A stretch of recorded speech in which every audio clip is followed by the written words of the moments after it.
Good morning, everyone. Good morning, Ma'am Rachel. Good morning, teachers. It's nice to see you. Okay, sit down. Okay, so before we start class, let us have our attendance. Okay, who is absent for today? Okay, who is absent for today?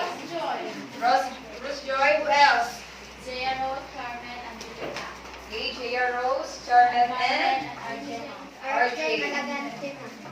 Okay. Okay, class. So before we start our lesson for this morning, so let us have a recap of our past lesson. So what is our lesson all about yesterday? It's all about, yes, Queenie? Our lesson yesterday, ma'am, is all about a story of a man who did greatness on their life. Okay, so those people who did great things to their life. So people who, what? Okay, they contribute their life to their country and to their human mind. Okay, what is the title of our lesson yesterday? Yes, Angel? I think ultimately all those who were truly great.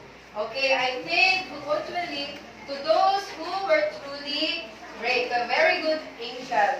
Okay, so who are those people who did great things to their country? Yes.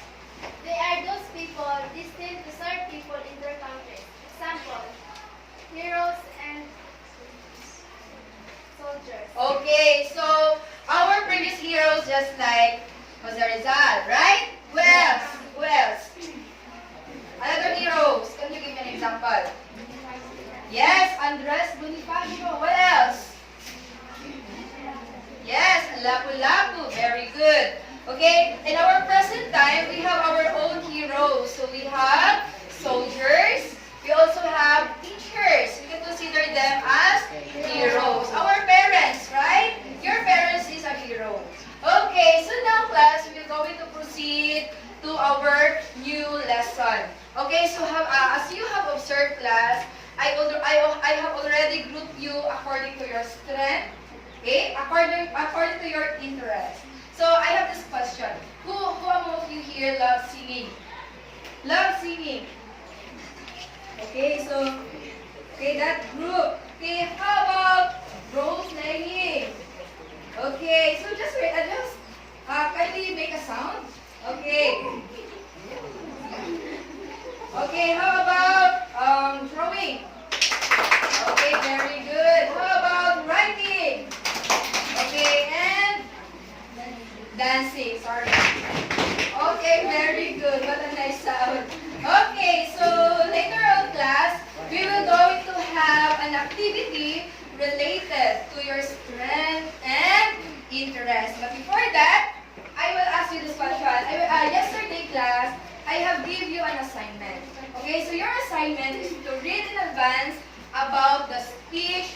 Martin Luther King. So have you already read the speech of Martin Luther King? Okay, I can't hear you. Have you read your assignment? Yes, ma'am. I can hear you. Yes, ma'am. Okay, so, but don't you worry, class. So you already read in advance about the speech of Martin Luther King. But before we start our activity for this morning, I have searched an actual video of Martin Luther King. So as I play the video, class, I want you to take down notes, all the important things that Martin Luther King have said to his speech. Okay, so are you ready to watch the video? Ma'am. Okay, so kindly leave your eyes and ears to the video.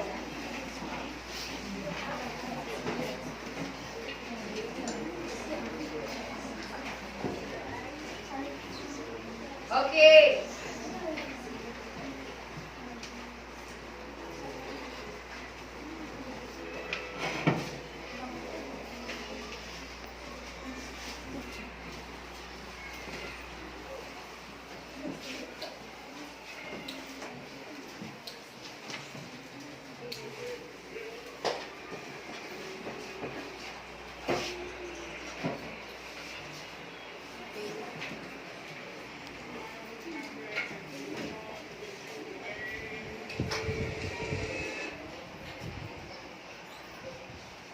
In what will go down in history as the greatest demonstration for freedom in the history of our nation. You today,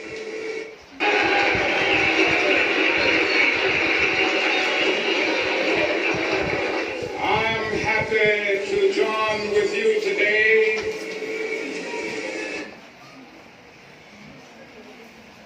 in what will go down in history as the greatest demonstration for freedom in the history of our nation.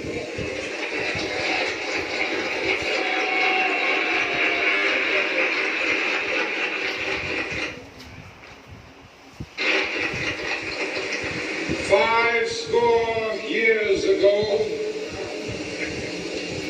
a great American in whose symbolic shadow we stand today signed the Emancipation Proclamation.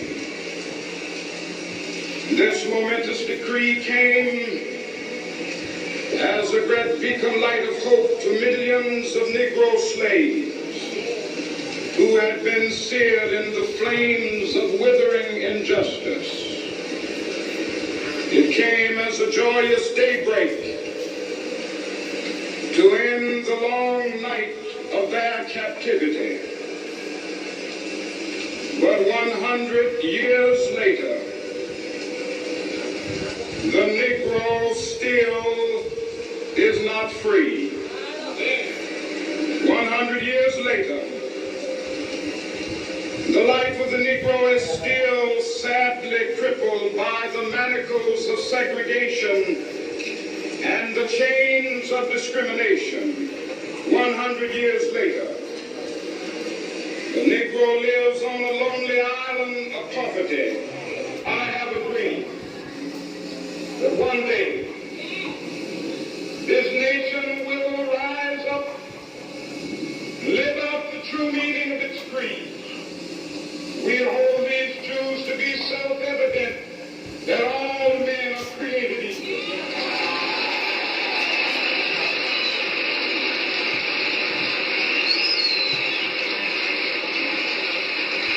I have a dream that one day on the red hills of Georgia, sons of former slaves and the sons of former slave owners will they be able to sit down together at the table of brotherhood. I have a dream that one day,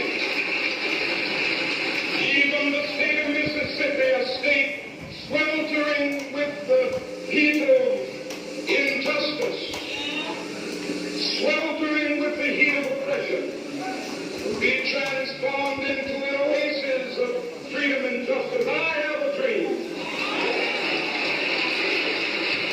My poor little children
forests of New Hampshire.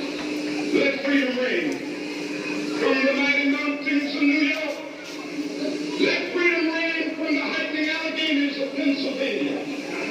Let freedom ring from the snow-capped Rockies of Colorado. Let freedom ring from the curvaceous slopes of California. But not only that, let freedom ring from Stone Mountain of Georgia. Let freedom ring from Lookout Mountain of Tennessee. Let freedom ring from every hill and molehill in Mississippi. From every mountainside. Let freedom Okay. Okay, so that's it. So that is the speech of Martin Luther King. For this day activity, I will give you 5 minutes to prepare about your activity. So first singing, okay, here. But before that, I want you to read our objectives for this morning. So everyone, can you read? Okay, everyone. Analyze the speech as a means of looking closely at situations the country is facing at present. Create a poster, song, dance, story, and writing depicting one's dream for the country. Fill in a graphic organizer in Martin Luther's dream. Okay, so those are our objectives for this morning. And this is our topic. I Have a Dream by Martin Luther King Jr. Okay, for this activity class, for singing, okay, the group will go to sing a song that shows humanity and social justice. So you are going to create or to think a song that shows humanity to our countries. And for that interpretation class, so the group will going to interpret the song through dancing. Okay, so you are going to have your dance with interpretation. Okay, for the role-playing class, the group will have a role-playing. Okay, showing humanity and social justice. And for drawing, the group will going to draw something that defines humanity in our society and give their explanations on your work. So after you draw, okay, you are going to explain what your work all about. And for the writing class, you are going to have your own paragraph. So your paragraph shows humanity in our society, social justice. Okay? So are you ready? So only 5 minutes. I will give you time. Okay? So your time starts now. Okay? 5 minutes only. And I will give you time to prepare.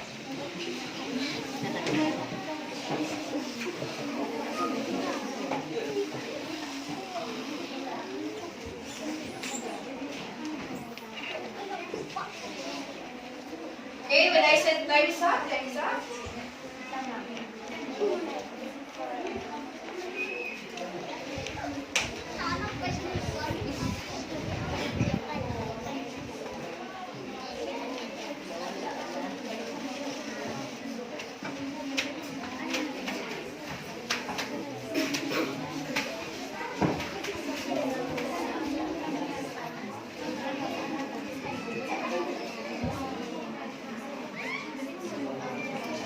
Okay, 3 minutes more.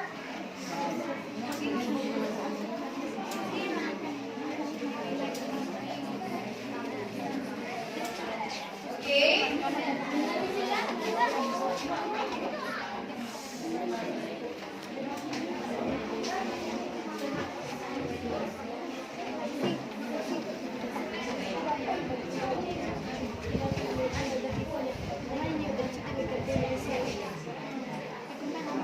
Okay, 2 minutes.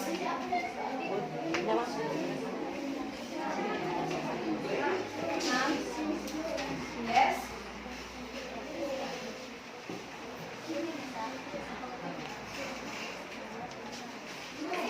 Front.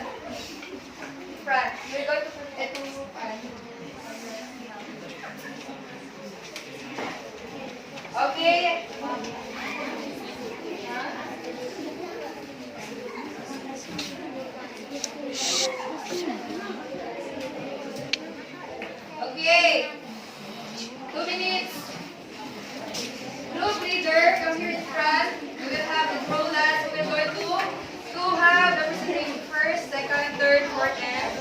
Okay.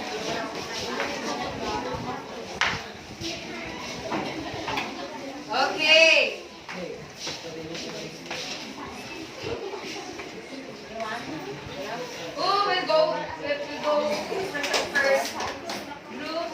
Okay, drawing. So, may hindi kibilakan. So, the drawing. Second. Okay, writing. Okay, third. Okay, dancing.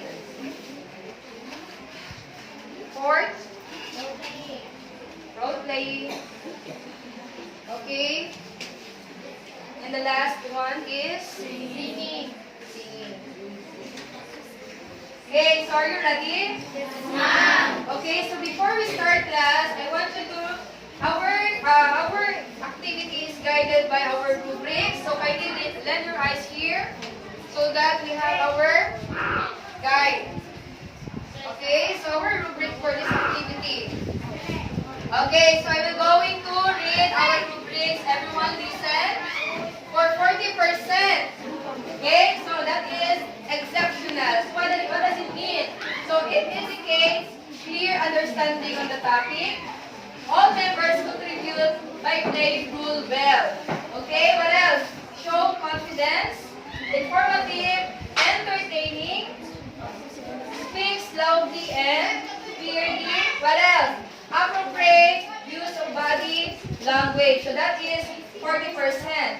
So for admirable, that is 30 points. Good understanding on topic. Some members contribute by playing rule well. What else? Shows some confidence, presents some information, engages audience, and can we hear some use of body language. For 20 points, acceptable, fair, okay, understanding of the topic. So few members playing the rule well. Okay, what else? Unsure the responsibility, somewhat informative, engage audience immediately, and hard to hear. So you are hard to hear. What else? There are some movements. So that is only 20 points. What else? So attempted, only 10 points. Okay, presentation is of the topic. Group member does not work together. Okay, what else? Portrayal, stall, lack of information. What else? Audience are bored. Okay, what else? Mumbles and body language is lacking of inappropriate. So that is only 10 points. Okay, so are you ready? Yes, ma'am. Okay, so that is our guided rubric. So I will going to rate you according to your activity or according to your presentation. Okay, so the group who are going to present. Are you ready, group 1? No. Okay, so let's proceed. How about the group 2? Writing. Okay, can you proceed here? And I want you to make your voice louder. Okay.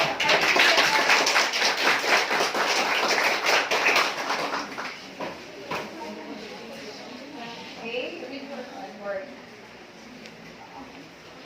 Unity is important at every level and at every step in our life. People who learn the importance of staying united and follow it live a happy and content life. Those who do not understand its importance are often faced with various difficulties at different stages in life. The importance of unity has been stressed upon by way of various proverbs. Some of these include, united is stand, divided before, and unity is strength. Division is weakness. Unity is strength. It's a common phrase and it is true to its every word. Unity means being together. It means standing together in thick and thin, mud and feeling light. Here are some of the advantages of unity. Number 1, help and support. People who stay united together are never left alone in adversity. They help each other and provide moral as well as financial support when in need. On the other hand, living in isolation and oblivious to the people around you might make you feel insecure and an introvert. Number 2, good guidance. When you stay united as a part of the society and are in good terms with everyone around seek guidance from them for both personal and professional matters. Number 3, proper growth. Staying united is good for our growth and development. Staying together in unity with each other helps in sharing of ideas and opinions, which is quite essential for our minds to develop well. Number 4, source of motivation. When we work together, we are motivated and encouraged to work harder. We push each other to accomplish the goals, and this works as a great motivational factor. Number 5, greater accomplishment. When we work together as a team, we are able to accomplish greater goals. We help each other and can overcome various hurdles together. If there is a rift in the team, and each individual looks for his individual benefit, then it is hard to achieve the common goal. Number 6, fighting a mission. Fighting a mission becomes much easier when there are greater numbers of people involved. Many social evils and unjust practices have been found and eradicated in the past only because people came out in the large number to fight against the same. Thus we see there are numerous ways to stay united. We can accomplish big tasks really on the people in times of need and nurture young minds in the better way if you stay united. As Stephanie said, unity is strength. When there is teamwork and collaboration, wonderful things can be achieved. Staying united helps individuals, society as well as the nation as a whole. A nation where people live in unity has better chances of development. Compared to those where there is hatred and crime all around, unity plays a major role in the development of a nation. Okay, very well said. Okay, so how about, now let's proceed to group 3, which is dancing. Okay, give them a round of applause.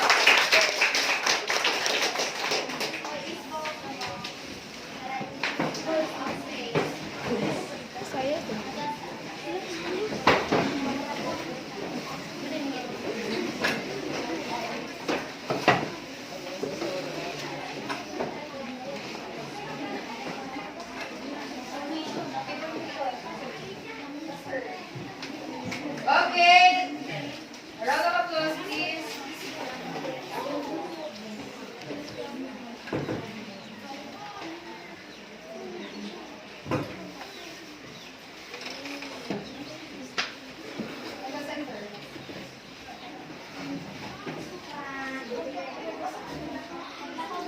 Okay.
was granted a scholarship and had the opportunity to study in one of the prominent schools in the city. One day, Mario in the school. There was a group of girls who stared at Maya walking in the school hallway. Maya staring at the school building. It seems it was her first time with the kids. Girls, have you seen that ugly black girl with an ugly and old-fashioned dress? What is she doing here? She isn't supposed to be here in our school. Duh. Is she going to study here? How she can afford this such expensive school? Yes, you're right. She came abroad to buy a nice dress. Laughing together, Look guys, what you are doing is wrong.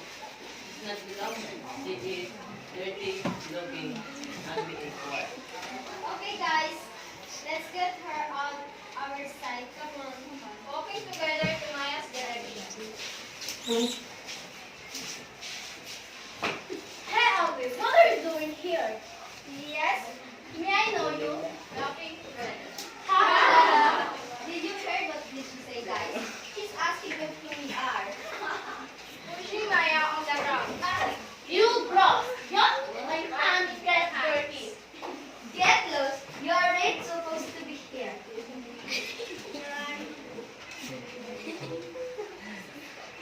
Hey! You bunch of idiots! What you are doing to this poor girl? She did nothing wrong to you. Why you're so rude? Giving a hand to Maya is raised her up. Stop crying.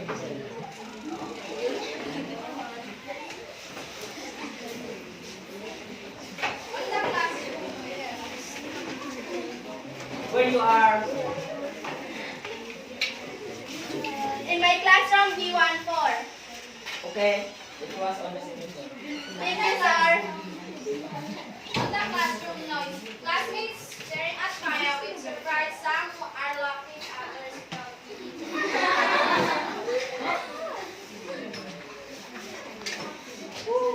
Look at her. She looks so poor. Are you going to be our classmate?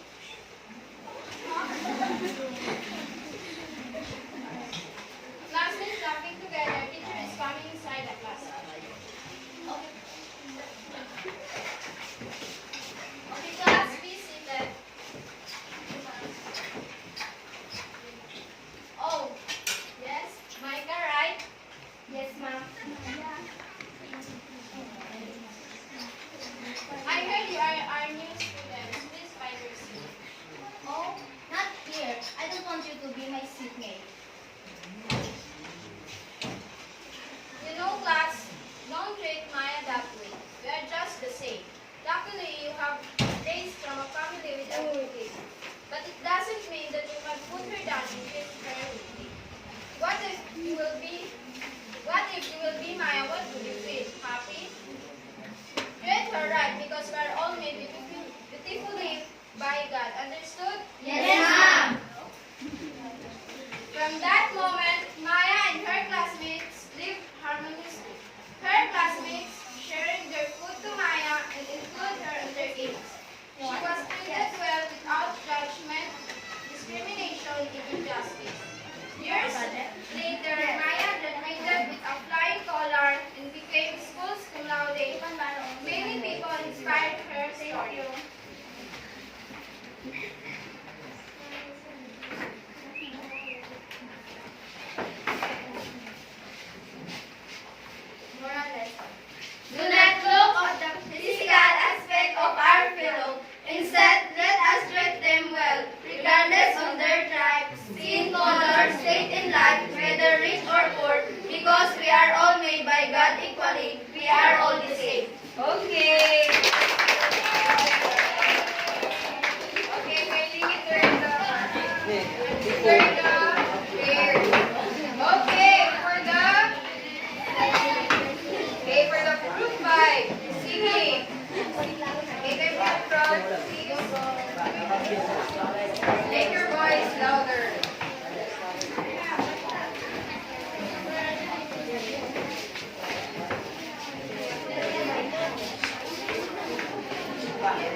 nations.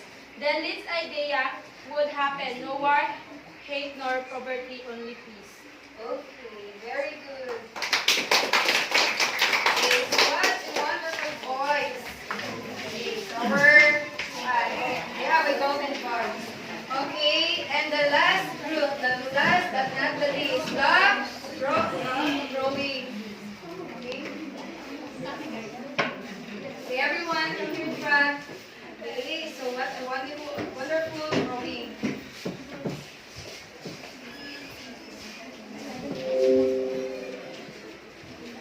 This picture represents how the world could be peaceful if there is no discrimination and have equal rights to every human being and have a unity to each other. Okay, so give them a round of applause. Okay, so they have their drawing, so very colorful, right? Yes. Okay, thank you. One. Okay, so today's activity class, as I have observed, you really portray what you are, strength. Okay, so for the group of singing, they have a wonderful voice. The dancing, they really interpret the song very well. And the group for role playing, so our future actress and actors, very good. And what else? For the group of writing, so we have our future poet someday. Okay, and the last group, the drawing. So as we have observed class, they have good interpretations of the speech of Martin Luther, right? Okay, so for today's another activity class, okay, so I have this question. Okay. Okay, so I have this 1, 2, 3, 4 question. The first question, how do we seek justice for others? For you class, how are you going to seek justice for others? Okay, by means of what? By means of, yes, Jennifer. There must have equal rights when it comes to justice, not only those rich people, but also the poor people. Okay. So, right, finding justice by equal, what? Okay, equal rights for everyone. Okay, next question. Who will seek justice for them? Okay, who will seek justice for us? Okay, ourselves, our family, and our friends, right? And most especially, our government. Okay, well, and next, when is the right time to liberate our brother from injustices and discrimination? So when is the right time? Today, right? So this is the day class that we have to be at peace. Okay? Next, how do you contribute to an equitable, respectful, and just society for everyone? So how do you contribute justice? Okay, by respecting our fellow men. Okay, for this next activity class, I will give you this activity. So, catch Martin Luther's King dreams in a graphic organizer. Highlight the most important dreams about change, liberation, and social justice. So in this bond paper class, I want you to write down all the things that he said. Okay? A while ago, we have watched about Martin Luther's speech, right? So by the use of this graphic organizer, I want you to list down all the things that he said. Understood? Yes, ma'am. Okay, so group 1. Okay. Done. 2. Okay, you can also copy the graphic organizer and then write your answer on the box.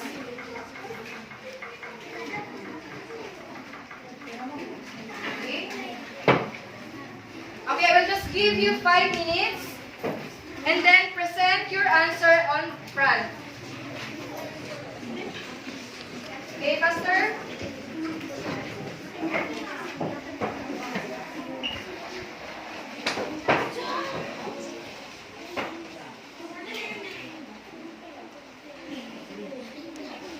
Okay, you can also copy the graphic organizer or you can list it. Okay. Pastor, 3 minutes only or 5 minutes?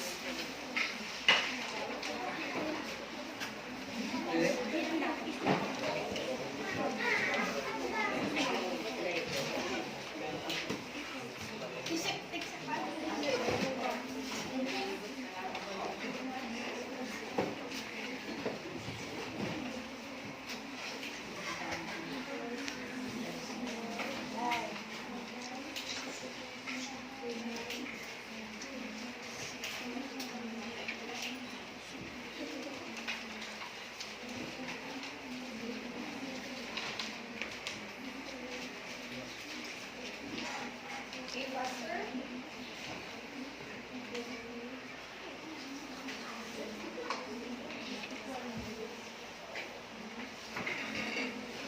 Yes.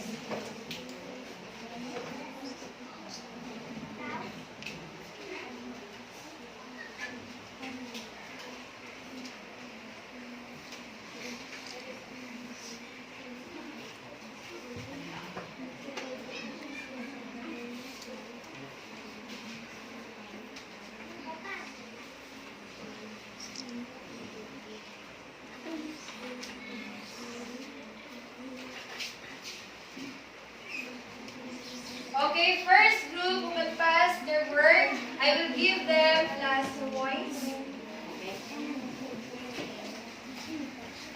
Last 10 points. Pastor.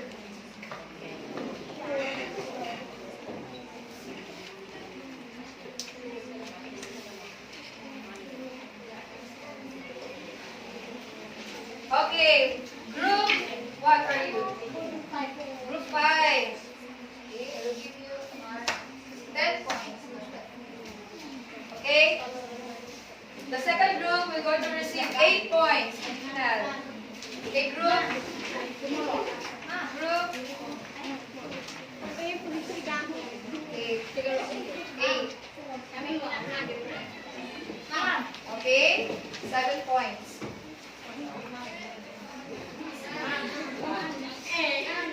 Okay, the last group is going to receive nothing. Okay. Okay, the group 4.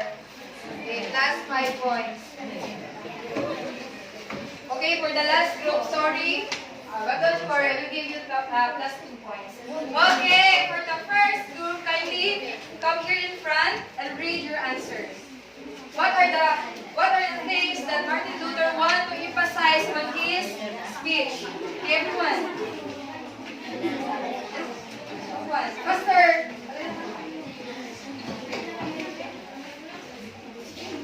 Okay, can you make your voice louder?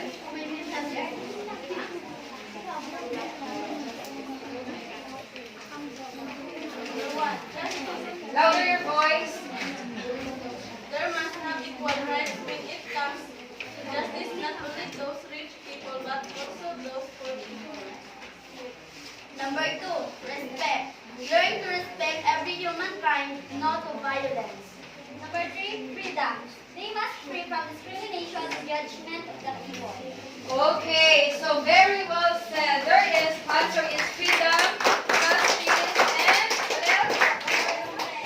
Respect for humankind. Okay, so we must live equally, right? Are you agree with that? Yes, ma'am. Okay, so very good answer. How about the group? Who is the next group? Okay, the group 2. Okay, can you go here in front? Pastor.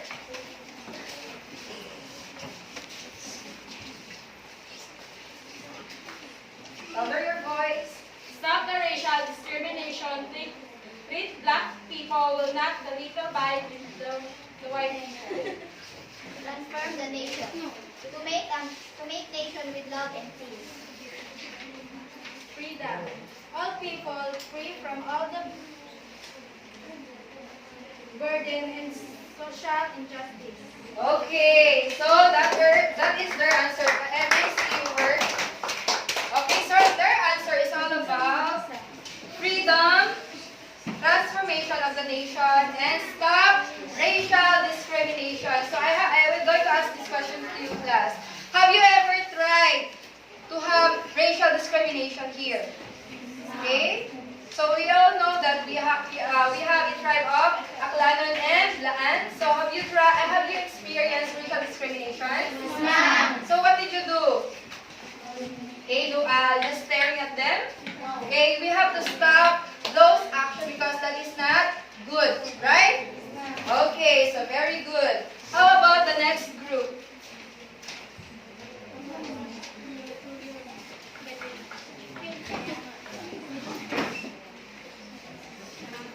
Okay, louder your voice. Respect. They must respect people even they are white or black because they are made equally by God. Harmony. To live in a harmonious life without killing and torturing poor. Stop violence. Do not kill or do people something that will hurt fellow. Okay, very good. Okay, so their answers about the things that Martin Luther wants to emphasize on his speech is respect, same as the answer of group 1. Harmony, so we have to live harmoniously. And stop violence. So are you agree with this? Yes, ma'am. Okay, so very good. How about the next group? The group? Okay, 4. Okay, master. Humanity. Martin Luther wants to have respect to everyone, no discrimination, no harassment, and everyone must have equality in terms of rights. Stop injustice. He wants to have justice and acquire same have just what the white people have. Caring of each other. He wants to have care for everyone, leave them good, and those Negro people must live same as the white people. Okay, very well said. So their answer is humanity. So Martin Luther wants to have respect to everyone. As what the white people have, also the black people, and stop injustices. Okay, and caring for each other. Okay, very good. Okay, the last group. Okay, make your voice louder. Justice, because he wants his fellow Negroes to get free from social injustice of white people and free of discrimination. Equality. He wants to live in a world with equality, not bias, regardless in the state of your life.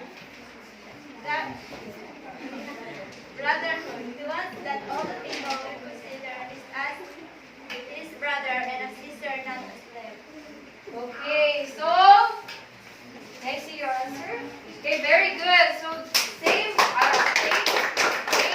justice, equality, and brotherhood. Okay, so Martin Luther wants to stop the slavery of the black people. Okay, so very good class. So what a nice answers. Okay, so this is okay. Have you already understood what is our lesson for today? Yes. Okay, very good. As I heard your answer, class, it seems that you really get what is our lesson all about. Okay, kindly give yourself a round of applause. Okay, for your assignment, class, I will going to leave you this assignment.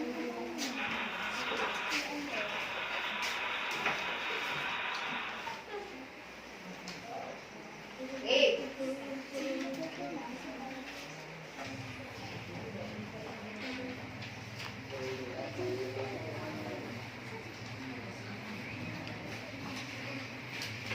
Kindly listen carefully. I will just going to dictate your assignment. Consider Martin Luther's speech. Okay? His speech is all about I have a dream. Okay? As a sample piece of theater, draw at least 2 columns in your notebook. So you are going to draw something. Okay? And draw something in a column in your notebook. Pick 10 lines or sentences which you would like to deliver, and write your reason why you like it the most. Under your answer, draw something that symbolizes Martin Martin Luther's King. So, all you have to do, class, is to draw something that represents Martin Luther. Okay? Okay, for example, stone. So why did you draw stone related to Martin Luther? For example, stone. What is the character of the stone? Brave. Brave. What else? Strong. Okay. Martin Luther have a strong determination to fight the justice of her fellow Negro, right? So all you have to do is to draw something that represents Martin Luther's character. And write your answer at least 10 lines or 10 sentences. Okay, understood? Okay, so you are going to submit your work tomorrow. Okay, so that is equivalent of 50 points. Okay, so did you get it? Yes, ma'am. Okay, so thank you for today. So everyone, okay, that's all. Okay, I'm requesting for you to stand up. Okay, so goodbye everyone. Goodbye, Ma'am Rachel. Again, goodbye everyone. Goodbye, Ma'am Rachel. Goodbye, teachers. See you tomorrow. Okay, goodbye everyone.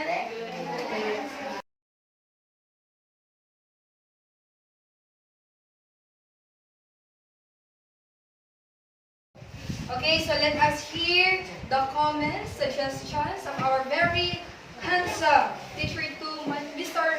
Narraga.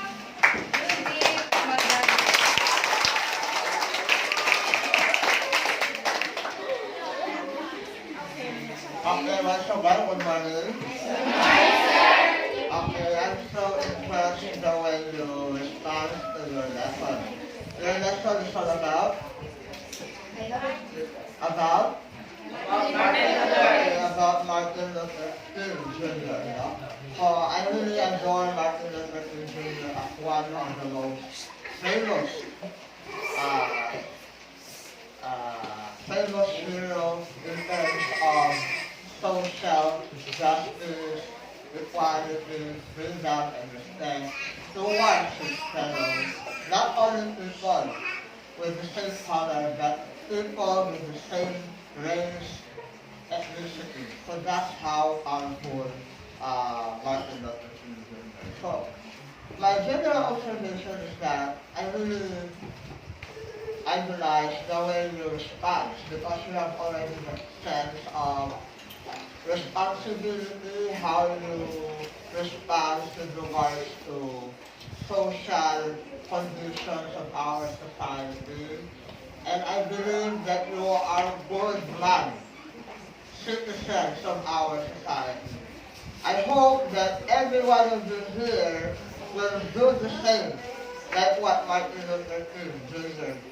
done to his country. I hope to see you the way you respect, the way you respond, the way you make your good attitude towards your fellow classmates, and especially the way you respect also your teachers, depending on what religious belief, ethnicity, colors. The most important lessons that you imply to us is how to respect and value people with regards to their race, ethnicity, colors, and beliefs. So, I hope you will understand and learn a most important lesson for your lesson this morning. That's all. Thank you very much.